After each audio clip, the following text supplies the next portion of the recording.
victims of the April 14th incident, participants of the Kalama Revolution, fellow Gambians, I salute you all.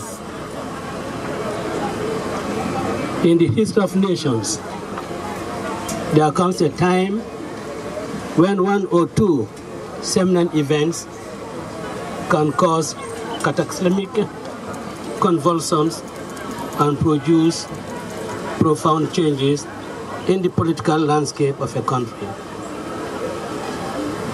I recall the 1960 Sharpeville massacre in the Transvaal region of South Africa, when a total of 69 people, including women and children, were mercilessly gunned down by the security forces of the apartheid regime.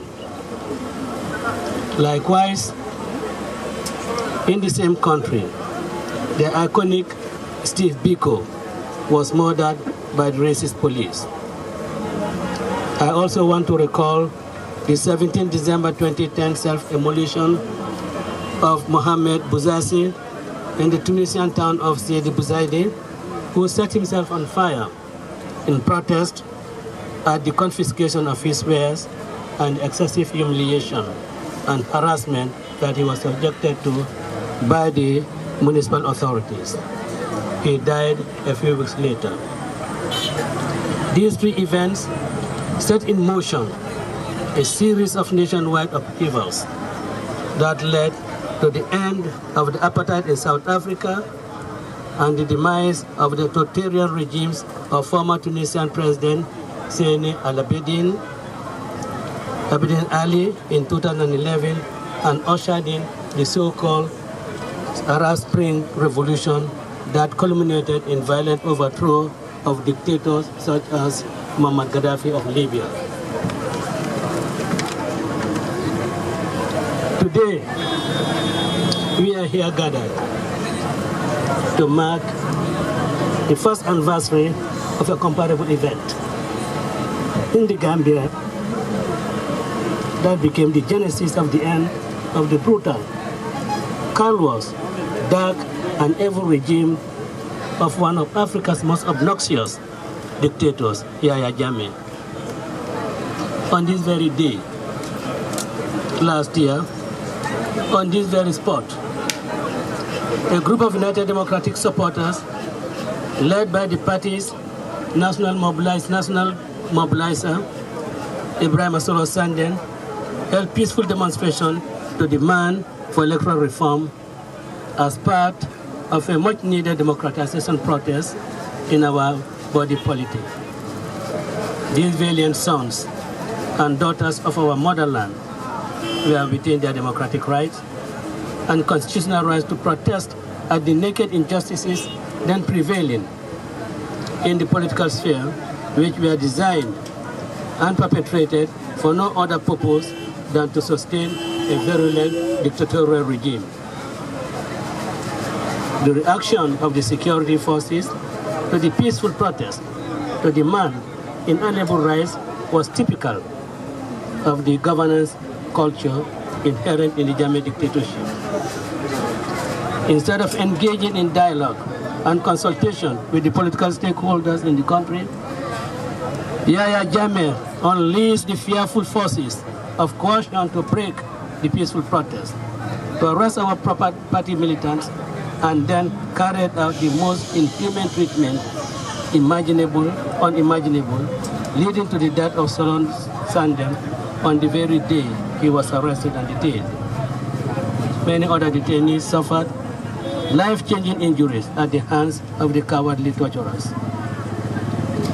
As we commemorate this infamous day, not so whether it's infamous or rather this very significant day and event, I would like to pay my respect and that of the National Executive and the entire supporters of the UDP to Ibrahim Solo Sandeng and his group of patriotic Gambians who took up the challenge to effect meaningful and long-lasting change in the political landscape of the Gambia. As you all know, The UDP leadership reacted swiftly and unequivocally once news emerged of the death of Solo Sandeng in custody. I led a march of the senior members of the party executive and other militants to demand for the release of Solo, dead or alive. And again, the forces of repression were at their notorious best. And we were arrested, incarcerated, and subjected to all forms of degrading treatment before being charged before a kangaroo-type court and eventually sentenced to various terms of imprisonment.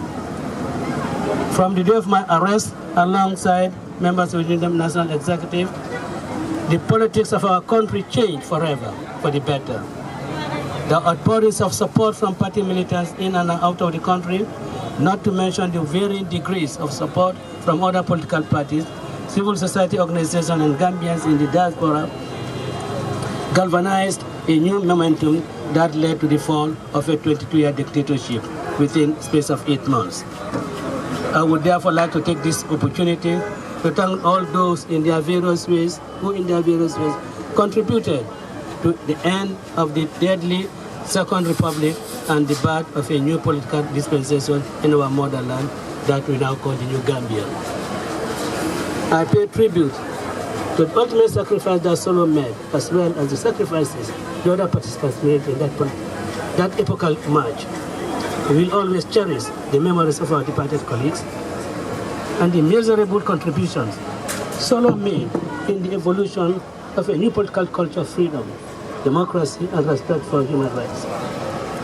That is why we will never relent in ensuring that all the perpetrators of these heinous crimes are brought to justice wherever they may be, no matter how long it will take. The era of condoning impunity is gone, and gone forever in the Gambia. And let no one assume that they can get away with the false imprisonment, torture, murder, extrajudicial killings, and illegal burials.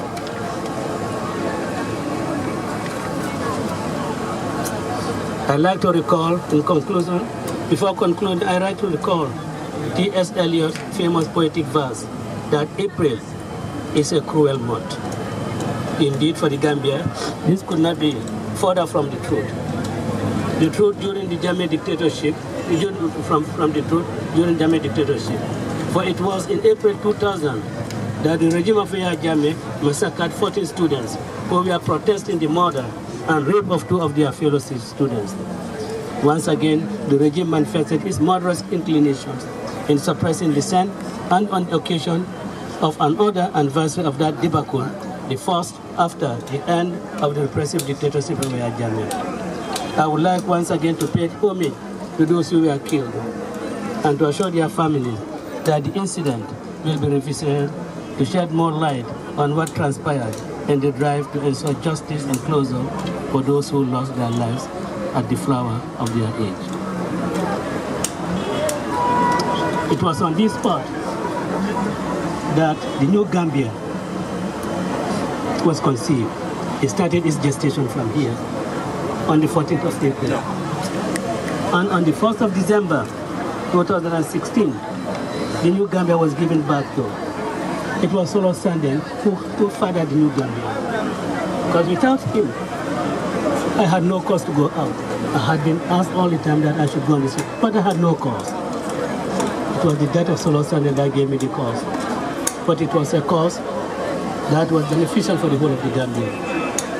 Solo, may you rest in peace.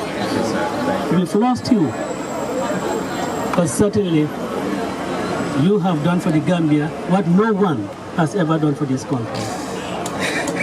You gave your life. You left your young family behind, all for the Gambia. And I say to Taka, Husseinu, Mohammed, and all of you, that the whole of the Gambia will father you. You cannot be left fatherless. We will all father you. And we will all ensure that Solo's death is not in vain. Hero of the Gambia. Solo's death must be a lesson for the political class that at no time in the history of this country will there be a dictator allowed in this country. The Gambians will rise against it. Solo has sacrificed a lot, and to allow dictatorships of any form to rear its head in this country will be doing a disservice to Solo Sandeng. And we must all be steadfast in ensuring that Solo's death is not in vain. The April 14 victims, the Kalama Revolution participants, I thank you all for your sacrifices. You are the great foot soldiers. You are in the battlefront. You are the ones who are prepared to take the bullets, and you did take them in a mere metaphorical way. You did take the bullets, and I salute you all for your courage. Thank you. A 1 minute silence for my father and everybody else who joined him. We are sorry to Ibrahim Ajanko Sise, who passed away yesterday. We are sorry to Uncle Langmarong, and we are sorry to Uncle Ibrahim Solo Kroma that have lost their lives to make sure me, myself, and all of us standing here today say we are Gambians and we have freedom and justice today.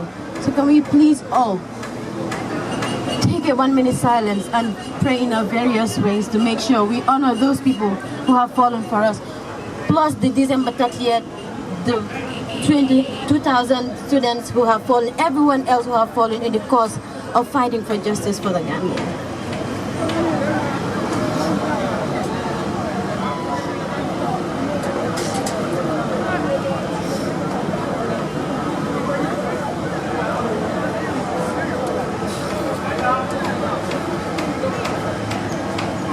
Thank you. Like he said, I think there have been wonderful speeches that have made everybody cry.